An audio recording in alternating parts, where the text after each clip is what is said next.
The history of My Little Pony Seaponies through the generations. This video is not intended for children under the age of 13 years old, and if the comments are off, it's because YouTube did it, not me. Hello, and welcome back to my YouTube channel. It is me, Daisy Spines.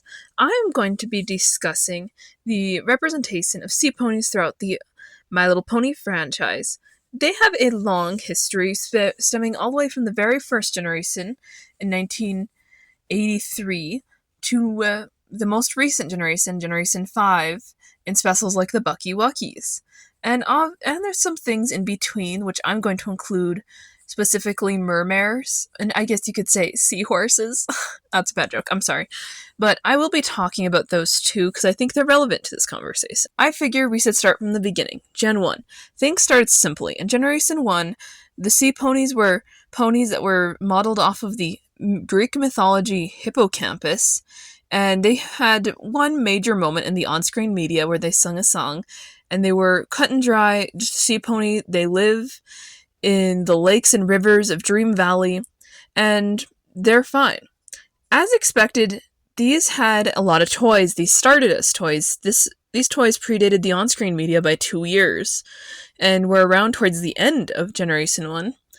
So obviously we had a vast array of adult ponies in the sea pony line, which is what we started with. At one point, there were fancy sea ponies, which are similar to something in Generation 3.5 we'll get to.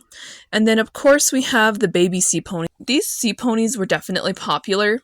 They're brushable horse figures that came in standee sea cells. I should also mention that there were no sea ponies in Generation 2, which was a toy line only generation, and they completely skipped over them, and Generation 3's original run did not have sea ponies either. But Generation 3.5 does, and in a way. So the Fancy Mermaid ponies were toy line exclusive figures sold in 2010. They had the main 7 characters of that generation, and various themed playsets, and a wave of blind bags that included 18 figures. This was the only generation. This doesn't have any on-screen or written media to speak of. This is toy line only. And they're a little mixed in how they appear because of the nature of Gen 3.5 being less than appealing in the toys, if you know what I mean. And these came around right before Generation 4 started. Generation 4 is where things start getting complicated for the sea ponies. MLP-FAM took a few years to even introduce sea pony-like creatures.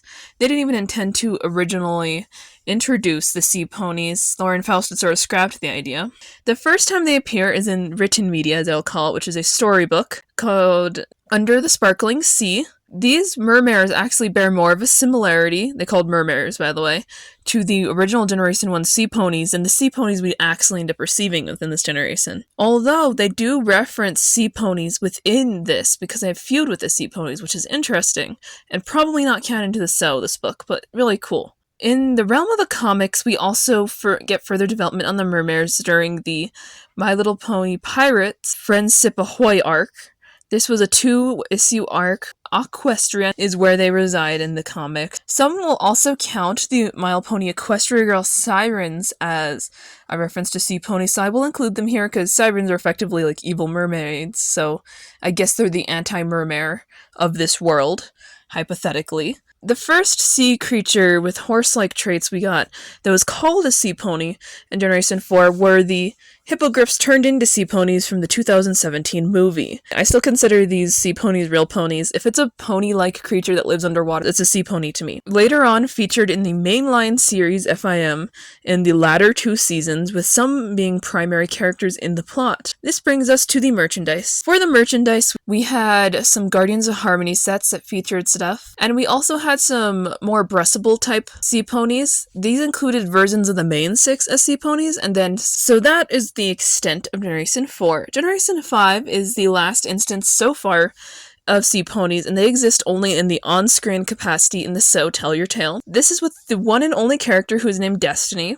She appears to be based off the Gen 4 style sea pony, aka the hippogriff one, but she could also be a mermare. I'm not entirely sure. When I watched it, it's not made clear. And of course, the mermares are back in this generation in a comic arc called Set Your Sail, and this is where some of our main ponies go and visit the mermares in their homeland. this is probably where I would be talking about the toys, but Generation 5 has no toys for Seaponies and likely never will, because it's pretty much dead. So that's literally where the Seapony trail ends. I would like to thank you for watching this video. If you enjoyed it, consider commenting, and subscribing to my YouTube channel. Bye!